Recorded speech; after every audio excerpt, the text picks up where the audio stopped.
दोस्तों, इस वक्त मैं हज़ारा मोटरवे पे खड़ा हूँ और ये देख रही हैं, ये बैकग्राउंड पे आप खूबसूरत सीनरी देख रही हैं। तो आज इस वीडियो में मैं आपको हज़ारा मोटरवे का खूबसूरत जर्नी आपको दिखाऊंगा। तो मेरे साथ रहिए और हज़ारा मोटरवे पे खूबसूरत सफ़र एंजॉय करें। शुक्रिया। और इस वक्त बारिश हो रही है, काफ़ी खूबसूरत मौसम है और मैं भी इंजॉय कर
मोटरवे है और सीपैक मोटरवे है, काफ़ी खूबसूरत मोटरवे है। और ये जो ही यहाँ से टूरिस्ट दाखिल होते हैं हरिपुर तो थ्रू इसी मोटरवे से आप आसानी के साथ कागान नारान जा सकते हैं। और ये 180 किलोमीटर तवील मोटरवे है। और इसी तरह ताकोट पे इसी मोटरवे का सबसे आखिरी इंटरचेंज है और टोटल 9 इंटरचेंज है इस मोटरवे पे। और ये सबसे खूबसूरत मोटरवे है स्वात मोटरवे।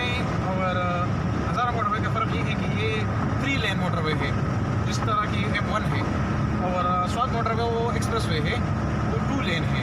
इसकी ख़ास बात ये है कि एक 3 लेन है, खुला है और पहाड़ी एरिया है।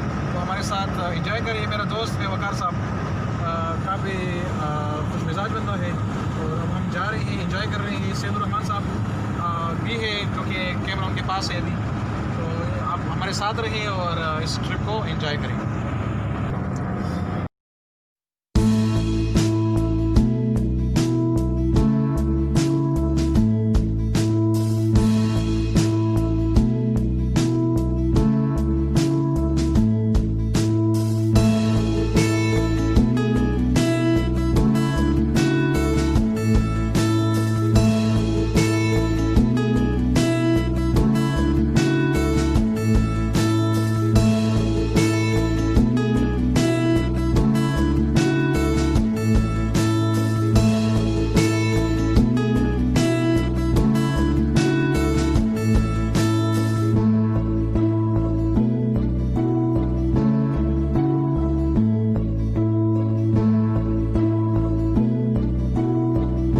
बारिश हो रहा है और एक खूबसूरत नज़ारा है हज़ारा मोटरवे पे। आपको मौसम से पता चल रहा है, लेकिन काफ़ी इंजॉय कर रहे हैं हम। और ये मोटरवे M15 मोटरवे है, ये M15 के नाम से मशहूर है। और इस मोटरवे पे जिस तरह के मैंने कहा कि टोटल 9 इंटरचेंज है। तो पहला इंटरचेंज जारिकस इंटरचेंज है, यानी हज़ारा सिग्रीगेशन से पॉइंट से जब आप हज़ारा मोटरवे में दाखिल होते हैं हसन अब्दाल के मुकाम पर, तो वहाँ से पहला इंटरचेंज जारिकस इंटरचेंज है। फिर दूसरा अतार इंटरचेंज है। तीसरा हरिपुर इंटरचेंज है। चौथा हवेलिया एबटाबाद इंटरचेंज है। पांचवा मानसेरा इंटरचेंज है। छठा शिंकियारी इंटरचेंज है। इसी तरह सातवां बटाग्राम इंटरचेंज है और आठवां ताकोट इंटरचेंज है। और इसी तरह नौवां यानी हवेलिया का अपना अलग इंटरचेंज है। और फिर आगे यानी सराय नौरंग के आगे फिर एक मुश्तरका इंटरचेंज है एबटाबाद का और हवेलिया का। तो अब लोगों के लिए कोई टेंशन नहीं है, टूरिस्ट तैयार हो जाए, क्योंकि अब स्नोफॉल स्टार्ट हो रहा है और स्नोफॉल को एंजॉय करने के लिए कोई टेंशन नहीं है। आप आसानी के साथ थ्रू हज़ारा मोटरवे आप नारान कागान जा सकते हैं और नारान कागान का आप स्नोफॉल एंजॉय कर सकते हैं।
पेशावर से जितनी भी टूरिस्ट आती है या इस्लामाबाद से आते हैं, लाहौर यानी पंजाब एरिया से आते हैं, तो वो थ्रू हज़ारा मोटरवे आसानी के साथ अगर खुंजराब पास आप जाते हैं, हुंजा जाते हैं, गिलगित आप जाते हैं, तो इसी मोटरवे के ज़रिए आप आसानी के साथ जा सकते हैं। क्योंकि ताकोट के बाद फिर 20 किलोमीटर के फासले पर बिशाम है और बिशाम से आगे फिर डायरेक्ट आप शायरा रेशम दाखिल होंगे और शायरा रेशम के थ्रू फिर आप गिलगित, इसी तरह स्कर्दू और हुंजा और हुंजराब पास आप जा सकते हैं आसानी के साथ। इसी तरह अगर आप मानसेरा और दूसरे इलाके यानी नारान कागान चले जाते हैं, या अगर आप गलियात चले जाते हैं यानी नतिया गली, नारान और इसी तरह अयूबिया, डूंगा गली, तो इन इलाकों की तरफ अगर आप जाते हैं तो इसी मोटरवे पे आपने जाना होगा। और ये एक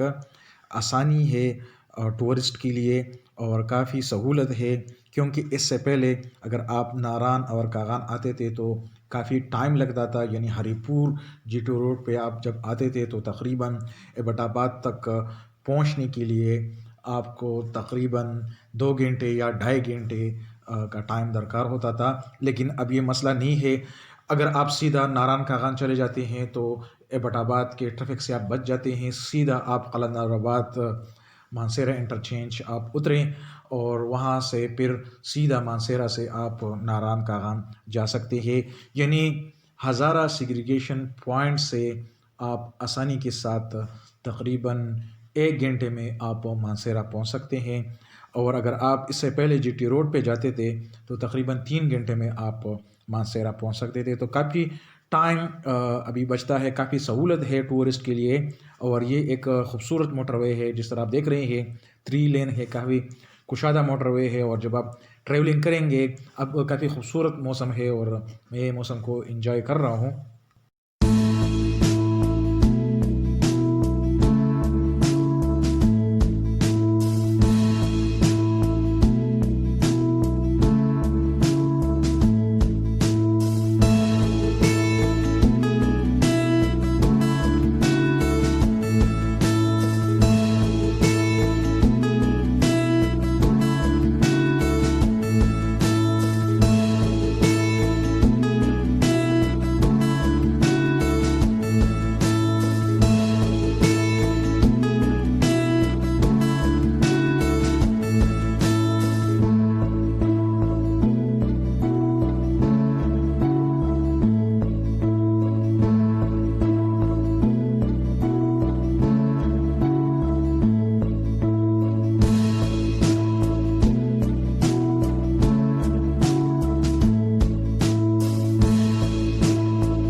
अब तकरीबन मैं हवेलियाँ पहुँचने वाला हूँ और ये आप देख रही हैं ये चढ़ाई ये है। तो जब आप ट्रैवलिंग करते हैं इस मोटरवे पे और इस पहाड़ी एरिया तक पहुँचते हैं तो फिर आपने एहतियात के साथ ड्राइविंग करना होगा।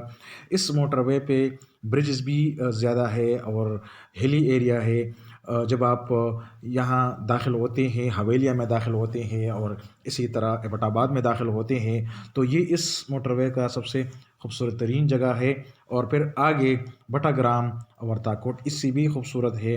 तो नेचुरल ब्यूटी भी है इस मोटरवे पे और साथ साथ नेचुरल ब्यूटी के अलावा आप आरामदेह जर्नी भी सफ़र भी आप इंजॉय कर सकते हैं इस मोटरवे पे।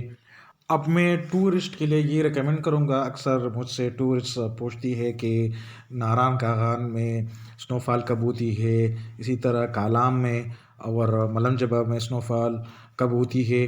तो जितनी भी हिली एरिया है, शुमाली इलाक़ाजात है, नारायण कागान है, इसी तरह गलियात है, तो दिसंबर में यहाँ पे खूब बर्फबारी होती है, दिसंबर के फर्स्ट वीक में और दिसंबर के सेकंड वीक में। तो अगर आप स्नोफॉल एंजॉय करना चाहते हैं, स्नो से लुत्फ़अंदोज़ होना चाहते हैं तो आप दिसंबर से आप ट्रैवलिंग प्लान करें, क्योंकि दिसंबर के फर्स्ट वीक में और दिसंबर के सेकंड वीक से स्नोफॉल स्टार्ट होती है जनवरी के एंड तक। तो इस टाइम इस दौरान ये स्नोफॉल होती है तमाम हिली एरियाज़ में, सवात में, नारायण कागान में। तो आप इसी टाइम अगर आप टूर प्लान करें तो बेहतर होगा। आज के इस सफ़र में मैं आपके साथ ये टोटल वीडियो जो शेयर कर रहा हूँ ये हज़ारा सेग्रीगेशन पॉइंट से लेके एबटाबाद तक होगा, क्योंकि मैं अब एबटाबाद जा रहा हूँ। तो ये ट्रैवलिंग आप उम्मीद है कि एंजॉय कर चुके होंगे और अब मैं तकरीबन हवेलिया एबटाबाद इंटरचेंज तक पहुंचने वाला हूँ। और ये जो आप देख रहे हैं ये एग्जैक्ट पॉइंट है हवेलिया और एबटाबाद इंटरचेंज का। तो अगर आप एबटाबाद जाते हैं यानी आप अयूबिया और मरी नतिया गली जाते हैं तो आपने इसी इंटरचेंज पे उतरना होगा हज़ारा मोटरवे से, क्योंकि ये एग्जैक्ट पॉइंट है अगर आप एबटाबाद जाते हैं। और अगर आप आगे नारायण कागान जाते हैं तो आपने फिर इस इंटरचेंज पे नहीं उतरना, आपने फिर आगे इससे आगे एक और इंटरचेंज है जो कि कलंदराबाद मानसेरा इंटरचेंज है। तो आपने कलंदराबाद मानसेरा इंटरचेंज पे आपने उतरना है। तो ये थी हज़ारा मोटरवे का सफ़र। अगर वीडियो अच्छी लगी हो तो चैनल को सब्सक्राइब करें, बेल आइकन का बटन दबाएं ताकि आपको मेरे नए आने वाले वीडियोस बर वक्त मिल सके। शुक्रिया।